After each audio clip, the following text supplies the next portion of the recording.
Hello, hello. So this is match 4. I don't have Jarvis with me for this one, but he'll probably be back for the semifinals.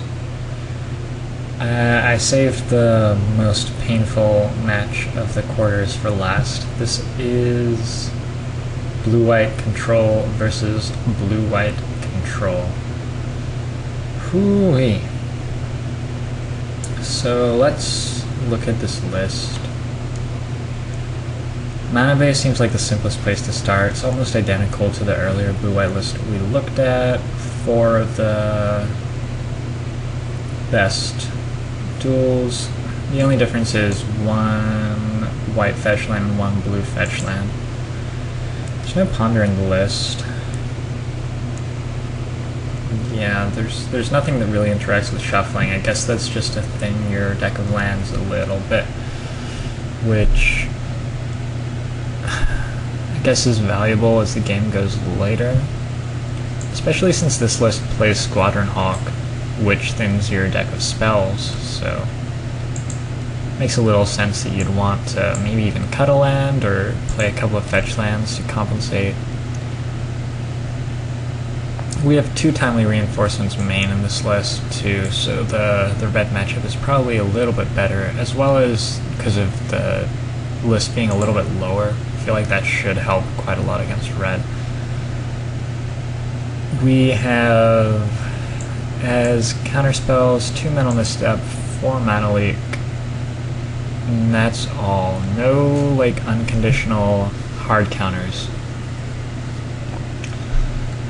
1 into the Royal, only 1. 2 Dismember. We do, however, have 3 Oblivion Rings to deal with problem permanents. Whereas the other list was playing Karn way up at 7, this list has the lower casting cost Oblivion Rings. Just 2 Day of Judgment, which you would expect when the deck has creatures in it. Also has 2 timely reinforcements that make creatures. A lot of these creatures are must answer threats on their own though, so you can pretty easily have Day of Judgment get you card advantage even if you're committing stuff to the board. And you can always Day of Judgment then untap, drop like a Merry Angel and make 2/1/1s, something like that. I guess that's the best interaction with the fetch lands. See a Merry Angel. Anything else to say here? I guess I'll comment that there are Squadron Hawks in the deck and no equipment, so you're just playing 1/1 flyers for 2. I don't feel like that's very good.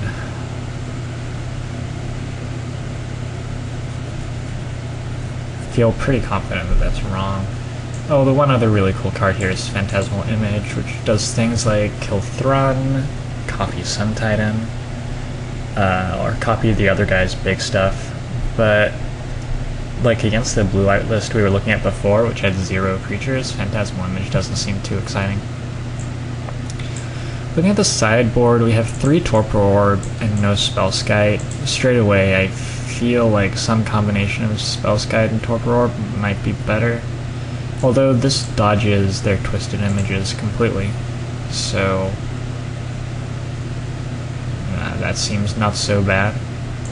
Another copy of Phantasmal Image, probably good against green decks, I don't know. Seems good against green decks. 3-core Firewalker. Now, having actually watched the top 8, I know that he boards these in the mirror, which seems crazy, but it's just a 2/2 creature, and he sort of plays fish in the mirror. It's pretty cool. 1 more Sun Titan, and another timely reinforcement. So we have 4 obvious cards for red. Maybe the Flash Freezes come in there too. Flash Freezes seem obvious against Valakut. I wonder if he brings a Torpor Orbs in against Valakut.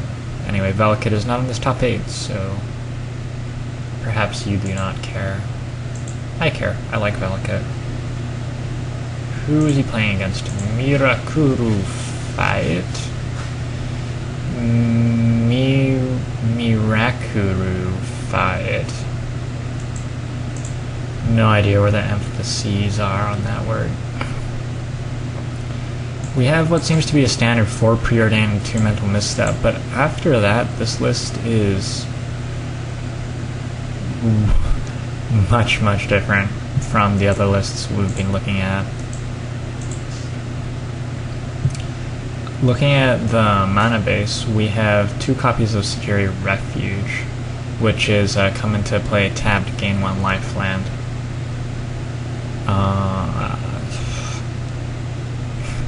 I don't know. It seems not terribly exciting to me, but I guess you can use it with Venser to gain 1 life a turn. Maybe that's a plan against red or something. We have Condemn main deck. This seems like a fine card. It deals with lots of pretty relevant stuff. 4 copies of Spreading Seas.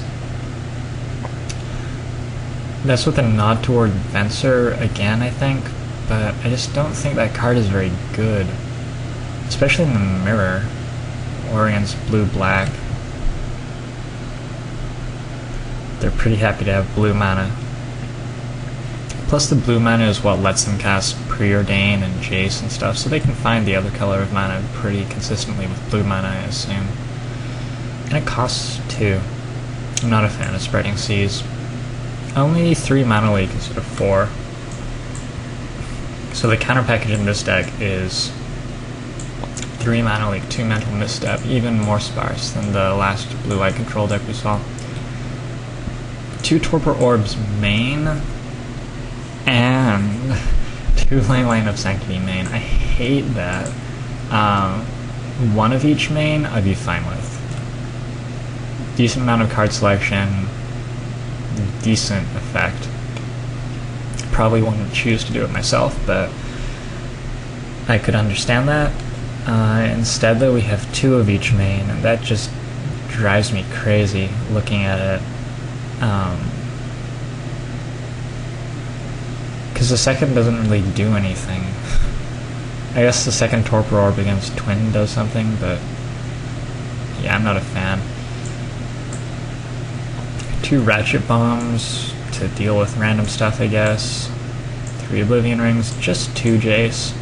I don't mind that. Jace is not something you terribly love to draw 2 of, although it's not so bad to draw 2 either. Just draw 3 cards with each of them. Just takes a while. 4 copies of Day of Judgment, because this deck, again, has 0 creatures.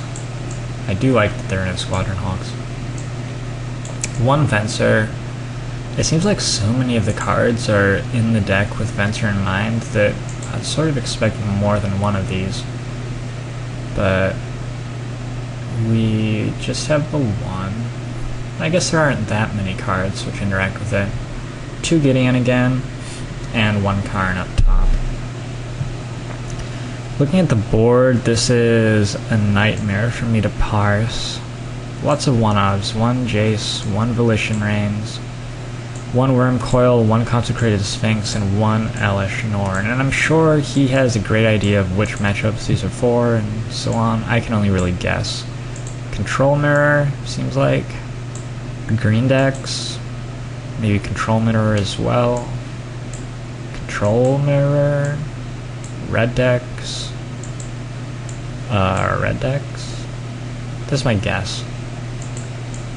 The 2 more Torpor Orbs seem like they're for Twin. We have 1 unconditional counter.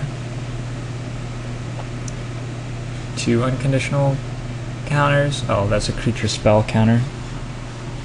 It's interesting that he would play that. I'm not sure I understand why dealing 1 damage is such a big deal. 2 Flash Freeze. Divine Offering to kill artifacts, and Revoke Existence to kill artifacts or enchantments. Sort of interesting when we went with 1 of each. And Celestial Purge, which I think is just a sort of nice, valuable card in a blue-white deck's sideboard. It can come in versus Twin but it's not specifically purposed for Twin. It seems like it's fine against red decks as well, and fine against other stuff.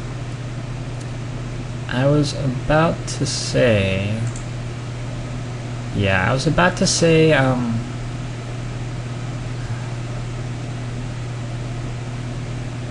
this deck has 3 win conditions total. I guess you can deck with Jace. But if you can deal with the Planeswalkers in this deck, you just win. And it's unclear to me what this deck does against a Resolved Thrun, other than lose slowly. So, that's sort of interesting. Post-board, that stuff gets fixed, but I feel like if I could see his 75 cards while I was playing against him, I could do a pretty decent job against this deck. I also feel like were you to need to build to beat this deck, it would be quite easy. So yeah, let's move on to the matches. Basically, don't really like this list, and Haisoo's list I don't really like either. Squadron Hawks. Yeah. That's mainly it, I guess. I think the really big list with 2 Karns was by far the most exciting to me out of all the ones I've looked at so far. So yeah, let's move on to the match.